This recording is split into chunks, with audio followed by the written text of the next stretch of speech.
So hello everybody or whatnot. This is my first. I wanted to do this. Y'all have StreamYard and YouTube over here on my laptop, and then I have Facebook Live over here. So I'm gonna try my best to make sure that I kind of do the both thing. Like I'm starting from the bottom, y'all, because and I'm trying to start from a base of where I've been. As y'all know, excuse me, I be on Clubhouse, and for those of you that aren't familiar with Clubhouse and what it is actually a social media platform that is kind of structured as a podcast with rooms with actual topics, a podcast with topics where you can go in the rooms and talk to people about their experiences or whatever on whatever the subject is. So the way that it's structured is you have a name, have when you set your okay, so it's through invite only. So right now, because it is a private app, it only has it only does invite only. So it's only Apple. You have to have an Apple phone, iOS, App Store, Play Store, whatever it's called. And then the what you do is you make your bio, right? First you select things or topics or situations that you advocate for, things that that you like. And so you put all that in, and that sets the algorithm. Y'all, for real, this is Clubhouse for me is the best social experiment that could have happened. Okay, so you know how people right now are kind of in my age group are kind of not really into social media unless they are already influencers or already are building a brand or entrepreneurs or something where they're selling a service or a product or something. So a lot of people in my age group don't do social media for that reason. But what I'm finding out is this social media, how people oh, it's only an app, it's only social media. But with a lot of these conversations that are getting started on this platform, they're conversations that people are subconsciously think, but they don't say. And so when you're around like-minded people where you can say those things, say for instance, someone makes a post about the black people, on Facebook, somebody makes a post about how police brutality is dictated by how the black man acts, right? So someone makes a post about that. And so we have comments that people comment in real time. But say, for instance, you have that space where you can speak your point of view and speak your perspective on those type of issues. It's a lot of things that I didn't know that were conversations that we were having amongst the black community in different regions and parts of the world in the country, right? So I look at, like I said, for me, Clubhouse is the biggest and best social experiment that could have happened. So when I go on Clubhouse, I go to different, it's a variety of different things that I'm interested in, just because I am an intellectual person, but then I am a people watcher. I like watching people. Since I've been on my spiritual journey, I really don't indulge in TV, Love and Hip Hop or Housewives and nothing like that. But on here, it's so crazy because they're real people that you would actually talk to, behind the scenes, or that you regularly go to their rooms and speak to them. And it's so crazy how the algorithm is set up, where it's set up where the people that follow you, those followers are the people that you are coming across in their rooms talking to. So it's kind of like everybody in like the conscious mathematical community, like they have a club, you know. And so like if you're friends with part of them, you're connected to that group. Like the spiritual people, you're connected to those people that are interested into the stock market or Silicon Valley or tech. You know, if your friends or people like you out of that facet, like those are the things that, you know, you connect to. Y'all, I ain't gonna lie, I'm connected in a lot of those groups, but a lot of the groups that I am in, like the facets that I'm connected to, not in, because I'm gonna call them factions. That's what I'm gonna call them, factions. So the different factions in the Black community that are on this app are like the ADOS. If y'all not familiar with that, it's a movement with Black people trying to get reparations for African descendants of slavery, right? So then it's another back and forth on the other side where the ADOS are like really beefing with the immigrants from Africa that come here, or the European Africans. Like, it's crazy shit. Like, y'all didn't know that our community beefs like this. And so if we're not in the know, and I'm not trying to highlight things about that are happening in our community, but these are things and conversations that are happening outside of our immediate bubble. And sometimes to go outside of your immediate bubble is to broaden your horizons, broaden your experience, broaden your knowledge, and your network is your net worth. I have friends that I have met in Canada. I have friends that I have in Canada, in London, in the UK, in Asia.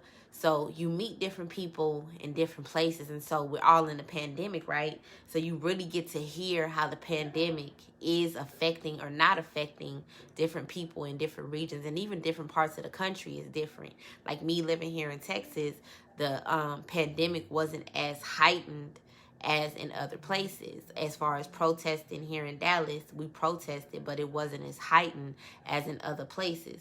So you get to talk to those people and to their experiences that they have as Black people. It's a group on there called it's a divestment group. And what these group of women do is they divest from, this is just, y'all, this is, if they explain it to you, this is what they're going to say. And then I'm going to give y'all my shit. So they say that they're divesting from anything that doesn't serve them, whether it's eating ice cream, chocolate, all the way up to the dusty Black men. And I'm just giving y'all the examples on how it ranges from the things when they explain the divestment unit.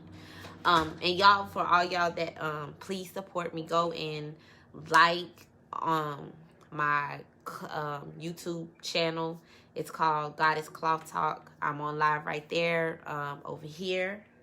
Hey everybody, I'm live over here on Facebook.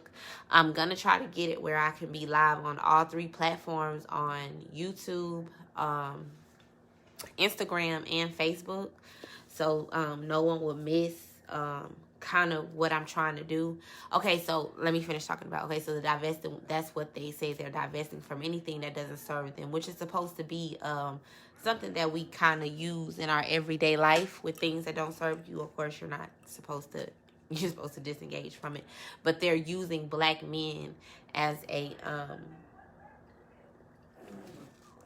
as one of those things to push their movement ahead, which is their business. You know, I don't agree with a lot of it, well, none of it really, but that's their business, you know what I'm saying? So it gets you to see different perspectives, and a lot of them are younger women who I believe don't have the experience to even say that they want to divest from Black men. You know, they're giving the statistics of Black men being incarcerated and being paid low, and how like they don't say programs, but we know it's a lot of programs that are helping Black women win at this moment. So they talk about how the Black woman makes more money and is more accomplished than the Black man. So, okay, so that's one of the things. And so this is what I'm going to start doing. Probably like 2 or 3 times a week. I'm going to have someone on that, and it'll just be on my YouTube. That's why I'm trying to go live right now, so that y'all can see it, because it'll be on my YouTube, because it'll be something for right now that I just do there. So I'm trying to go live so that everyone can understand and know what it is that I'm doing.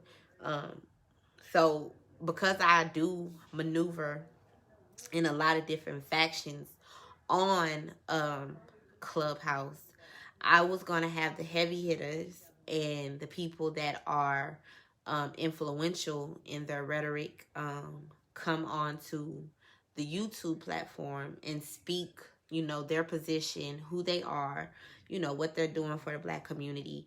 Um, and that sort of thing without being interrupted. And then, of course, I might have questions that, I might get from, people on Clubhouse, because once I gain traction, I plan on working for the people, like asking those questions that people want to know, those hard questions, but letting them answer the questions without being interrupted. Because that's one thing that happens on Clubhouse is people get interrupted. People don't get their point across. So again, people hear with their emotions and not with reason and logic. So I want to give people a space where they can talk their shit, you know. So, whether it's just on some messy shit or some intellectual shit, whether it's some business shit, anything that is Black based, not so much the negativity, but just seeing where we are coming from as a collective.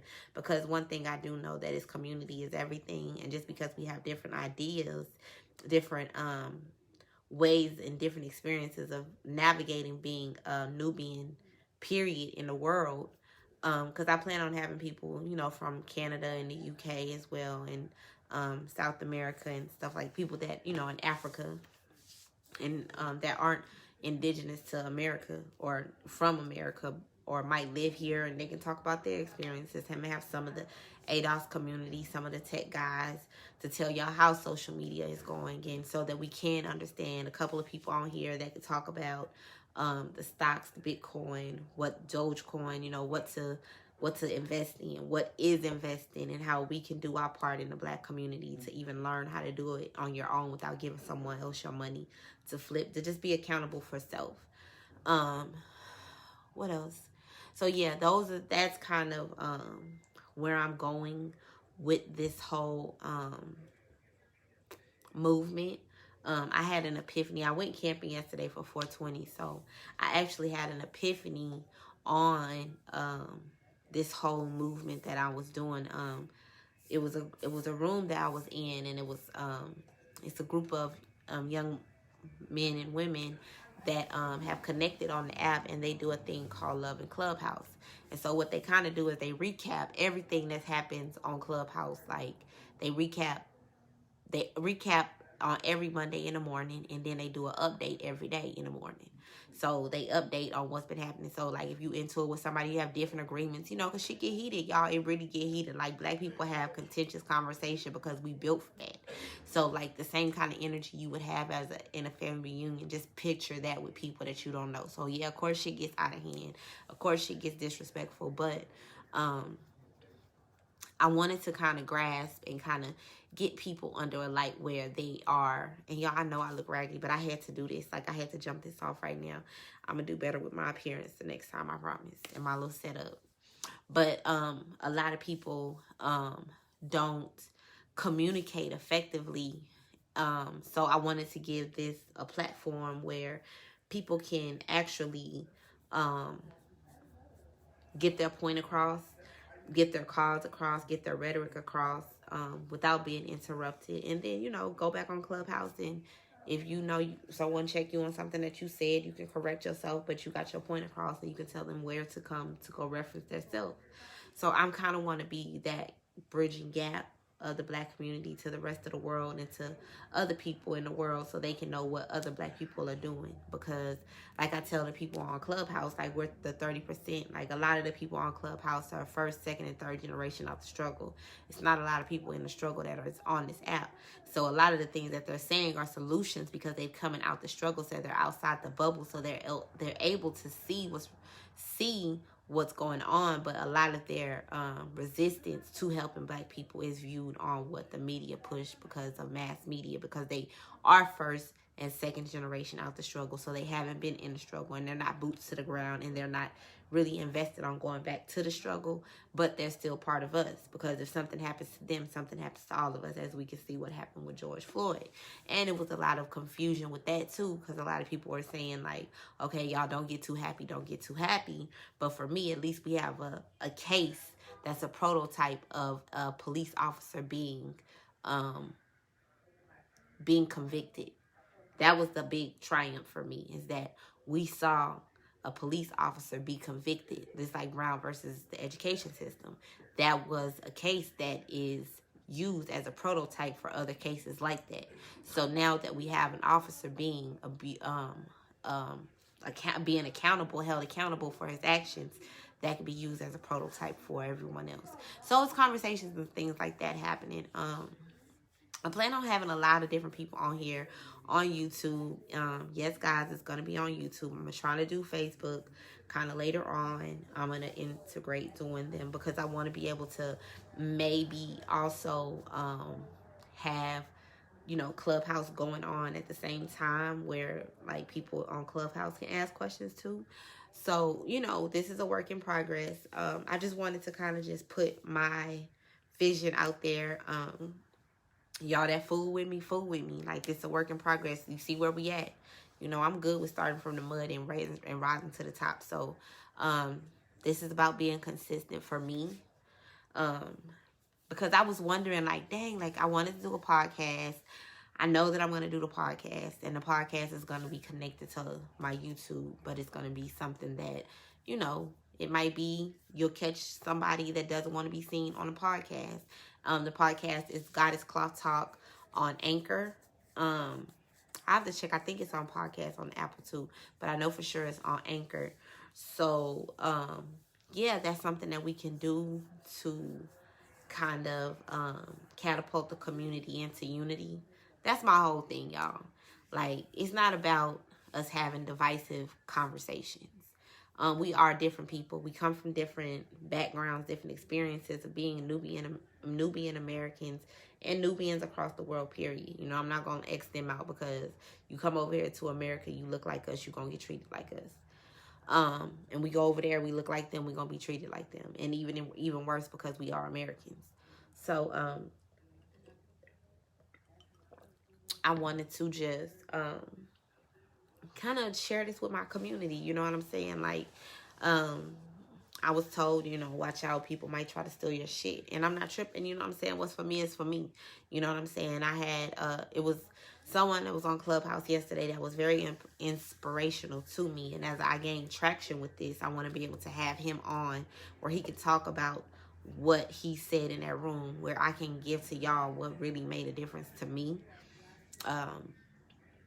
So yeah, it's like I'm kind of out here doing the work because this is the next thing, y'all. Like, like, people might not like fool with it right now, but Clubhouse is the next thing. Like, people are being able to talk with each other and have conversations and live in different areas, and it's right on time because we in COVID. You know what I'm saying? And if you're not open to socializing in a different way and using your communication skills, because that's one thing that I learned on this app. A lot of us do not know how to communicate because we have been caught up in a visual social media instead of where you talk, communicating. So it's more, using your mouth, using your communication skills more than just, looking and reading. So you can hear the things that people have to say and have a back and forth discord. So, yeah, and from what I hear in the next 3 months, Clubhouse is going to be a public app, whether they sell it or they just go public with it. They've already started monetization on there. So, yeah, it's something that I believe is going to be a big hit, and it's the next big thing. I think it's going to gain a lot of traction when it does go public, when it does become a public app. So I'm just here to bridge that gap so people can know who they're speaking to, because there's people that have already been on here since November of last year. And so the algorithm has already been set. And so I know when it goes public, people are going to go back and they're going to see. So I'm in this for the long haul, y'all. I'm here to go long, to make sure that our people are heard. They get their point across. They get their visions across. And it's so many different people that I've met. So I just want, to offer that to the rest of us. And that's kind of all that I have. I know I look raggedy. And I just wanted to make that point to y'all so y'all can know what I'm doing. Support me. Go like and subscribe, you know, so that I can get my shit up. Support me, because I know y'all know I support everybody else. So I'm gonna tell y'all, go like and subscribe. Share this video, y'all. On my Facebook, I'm gonna go and add the link to this in a post. The link to this to this live in a post. I'm gonna leave the live up itself for a little bit, but I'm also gonna put the link in my bio. I mean, make a link to the YouTube page, because I'm not gonna be going on Facebook too much longer with this. It'll be more Instagram, because that's what Clubhouse is linked to, your Instagram and your Twitter. And that, so that's another thing of what it is. It's what I've learned, that it is Twitter in real time, like Twitter conversations in real time. So things that happen on Twitter are conversations that are happening on Clubhouse in real time. So if you're real big on Twitter, you will understand the algorithm. If not, it'll take a little bit, but y'all, this is the next thing. It gets frustrating, but once you know what the game and learn what the game is, you good. So yeah, I just wanted to give a little cloth talk from a goddess to y'all that's live. And that's it. And I wanted to tell y'all that I like you, I love you, and I like you. And Ashe, I love you guys.